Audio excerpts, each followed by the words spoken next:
নমস্কাৰ লোকেল মুৰ্গী ফাৰ্মিঙলৈ সকলোকে স্বাগতম। আপোনাৰ মুৰ্গীত কেতিয়াবা কমজুৰি বা আপোনাৰ খানা পিনা বন্ধ কৰি দিয়া বা আপোনাৰ পাখিখিনি উঠাই পেলাই একে জেগাতে বহি থকা বা চাইন'চিছ মানে আপোনাৰ হৈছে যে যিটো মতা বা মাইকী মুৰ্গী হওক ফুলটো আপোনাৰ নীলা ৰঙৰ হ'বলৈ আৰম্ভ কৰি দিছে, ফুলটো আৰু ফুলৰ তলৰটো আপোনাৰ নীলা ৰঙৰ হ'বলৈ আৰম্ভ কৰিছে। তাৰপিছত ডায়েৰিয়া মানে আপোনাৰ প্ৰথমতে পানী হাগনি হোৱা, তাৰপিছত সেই হাগনিখিনি সেউজীয়া হৈ যোৱা, তাৰপিছত লাহে তাৰপিছত আপোনাৰ শ্বাস প্ৰশ্বাসজনিত হৈছে নেকি কিবা বেমাৰ, বা মুখ খুলি হাৱা লোৱা এইটো হৈছে নেকি, বা আপোনাৰ কেতিয়াবা মুৰ্গীখিনি পটককৈ আপোনাৰ চলা ফুৰা কৰিব নোৱাৰা হোৱা এইখিনি হৈছে নেকি। যদি ইয়াৰ ভিতৰত আপোনাৰ মিলিছে এই লক্ষণখিনি, তেন্তে আপোনাৰ মুৰ্গীত হয়তো ফাউল কলেৰা হ'ব পাৰে। তেন্তে ফাউল কলেৰা কি, আজি এই বিষয়ে জানিম।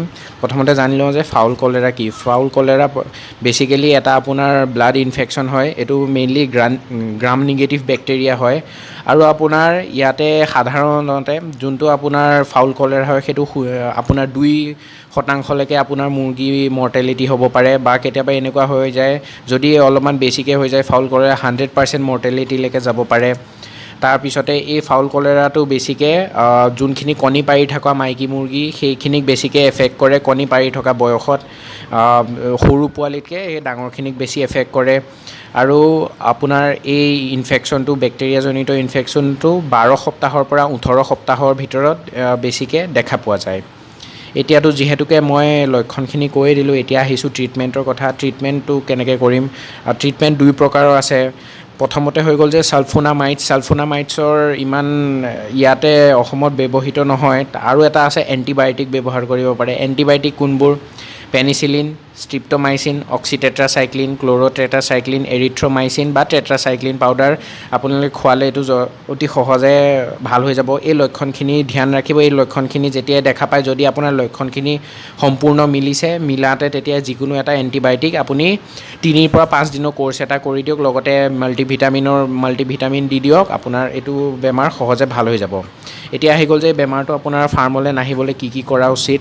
প্ৰথমতে হৈ গ'ল যে যিটো মৰা মুৰ্গী, ফাৰ্মত যদি মুৰ্গী মৰে তেতিয়া আপুনি অতি সোনকালে ফাৰ্মৰ পৰা সেই মুৰ্গীটো আঁতৰাই ভাল গাঁত এটা খান্দি পেলাই তাতে পুতি থওক। ফাৰ্মৰ পৰা অকণ দূৰত হ'লে বেছি ভাল। ফাৰ্মৰ ওচৰত হ'লে আপোনাৰ বেছি দকৈ খান্দি ল'লেও হ'ব, কিন্তু বেছি ওচৰত নকৰিব।